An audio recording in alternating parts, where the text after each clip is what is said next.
Ayan po mga kabayan, magandang tanghali po sa inyong lahat. Ngayon po mag-update po tayo kay Nanay Kayang dahil po ay napakalungkot na balita dahil si Lola Kayang po ay pumanaw na po. So siguro po ay kakalibing lang po ni Lola Kayang. So, pumunta po ako dito para i-update kung ano po nangyari. So ito po yung sulat na binigay namin noon. Punta po tayo dito.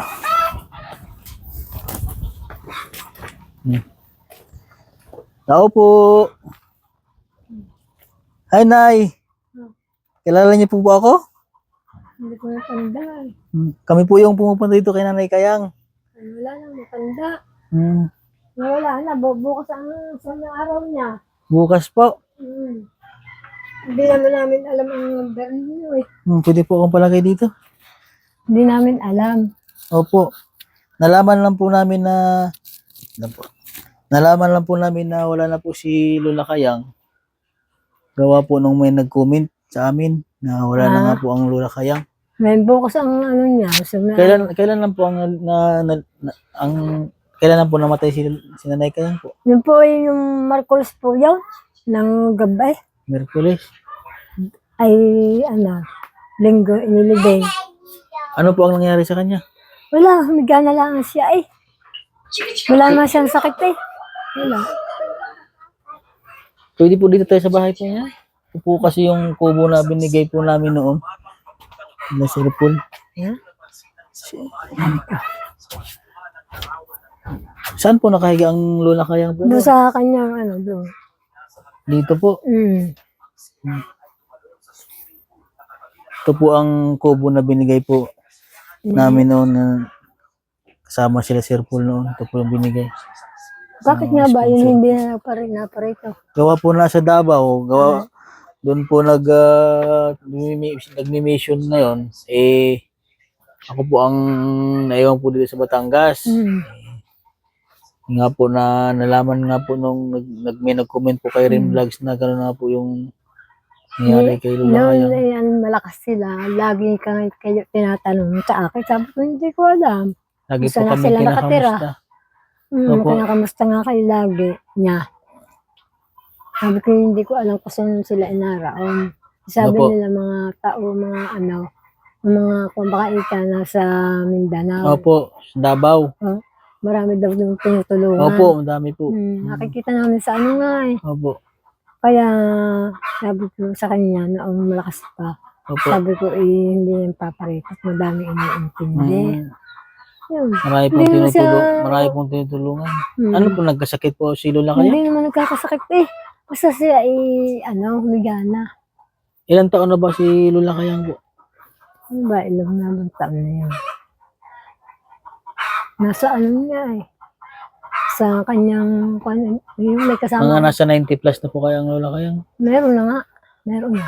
90 plus. 90 plus na po. Gawa po nung nasa 88 na po ata ang Lola Kayang. Nung kanyang pumarito eh. 88 o 89. Nag-birthday yun eh.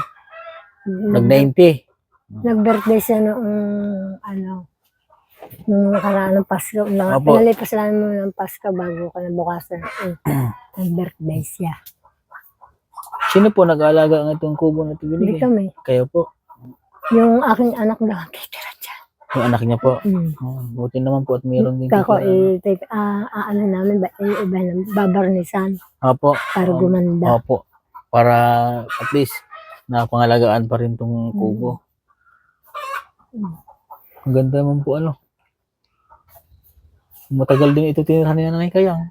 Tagal din na. Ang mga gamit pa nga yan eh. Opo. Ito yung mga yung binigay din. Aray. Siguro ako pag yung hindi niya mabuksan, sinisira na. Opo. Pag hindi niya po mabuksan. Hinahaklay. Oo, hinahaklay po. Tatanggal. Mga kumot pa po ng nanay yan. Nalis na nga namin ang laman po eh. Makakamiss naman po si Nanay Kayang dahil madaldal po yun siya. Oo. Wala eh. Sa naging paalam na eh. Opo. Alisan na namin na tatanggal na. Kailan na po nalibing ang Lola? Linggo. Ang linggo po nilibing? Linggo ng alauna. Umalis kami dito alas 11. alas 12 nagpunta kami sa simbahan. Opo.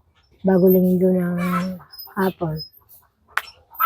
Kayo po yung anak niya, Lola Kayang, ano? Akong kapisan dito. Opo. Ako nag-iintindi Kayo sa po yung ini-interview namin.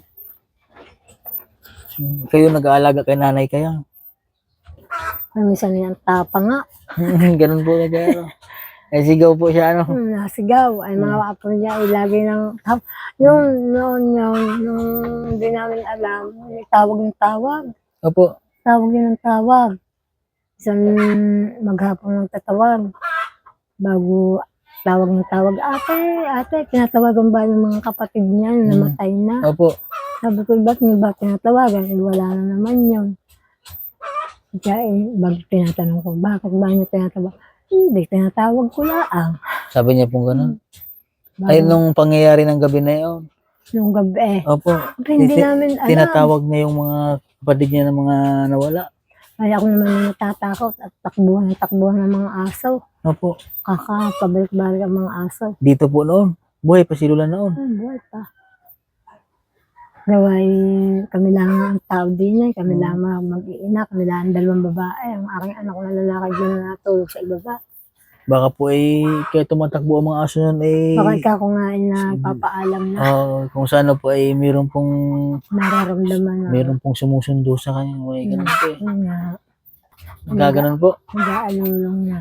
Bago sabi nga lang namin, ang umaga nakita na namin si patay na.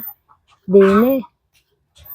Gabi po siya na ano, Siguro ay yun ay nalabutan ay alas 2. alas Ang 2. alas ng madaling araw. Mag-isa lang po ba siya natutulog? Sinisilip lagi naman namin eh. Mm. Pag minsan nga hindi na namin aras sinasara. Opo. Maliwanag naman ng ilaw. Nilagyan nga namin ng ilaw. Eh wala. Nagpapaalam. Yun na nga ikakot. Para tumahimik na Opo. siya. Malinis pa naman yung siya Lola Kayang sa kanyang bahay. Kuskus ng kuskus yun sa mga tinan niyo po mga kabayan. O yan o. May nakabarnis yun dati. Ngayon po eh ano na? Puti na. Oh, Lagi kinikis-kis na kayo. Kinikis-kis niya po ng Ako kinikis-kis. yung babarnisan niya. Ulit namin bago. Mhm. Para bumago. Opo, para matanggal din po yung mga ano, yung mga hindi naman po binubukbuk eh. Oh, Hindi na. babarnisan niyo na lang po ulit ito. Babarnisan ulit. Kanyang ilaw hindi na nagamit. Yung solar. Oo. Opo. Yung electric fan, Ay, na-under pa. Yung solar electric fan po, Na-under pa. nagamit pa hanggang ngayon. Tingnan nga namin, pinagana pa. Ang kanyang ilaw, hindi na. Opo, yung Pundi na. napundi na. Yung mga bumilya, pundi na. Yung po yung maraming bumbilya. Wala na. Yung malaki, nagana pa man. Yung doon. Ay, oo. Nagamit po. Nagamit niyo doon sa burol. Ilang araw po binurol si Lola Kayang? Merkulis ng gabi siya namatay. Opo. Bago, Martes, Huwebes, at Biyernes, Sabado, Linggo. Sana isang linggo yun sana. Opo. Ay sabi nila, wala naman iintayin. Nilibing na rin ng linggo. And dito naman po kayo lahat ng mga anak. Mga kapatid ko nandito lahat. Niintindi nga yung kanyang sa Batangas eh. Yung makukuha. Hindi nga ako sa kukuha nga. Ilang taon na po kayo ngayon eh? Opo. Ako may 60 na rin ako. Ay, senior na po kayo din. Nasahod na ako sa senior. Ang galing Yung naman po. matandaan, sasahurin pa rin eh. May marsaw. Kayo po ang pinakapanganay. Oo. Nakaanak ni Nanay Kayang. Oo. Kasi, Yung kapatid kong bunso na andito, nasa Batangas nga sila, iniintindi nila nga yung papel kung may makukuha. Hindi nga Opo. maintindihan kung may makukuha. Yung kapatid kong bunso, narito. Yung mga kapatid kong iba, umuwi na. Opo. At gawa mga apo niya may mga pasok. So, yan po mga kababayan. So, ito po ay nakakalungkot po na balita dahil si Lola Kayang po ay sumakabilang buhay na. Ito po yung natulungan po namin dito sa Batangas. Ito po yung kanyang anak. Ano pangalan po niya? Sinayda po. Siya po si Nanay Sinayda po, anak po ni Lola Kayang. Siya po yung pinakapanganay po na anak ni Lola.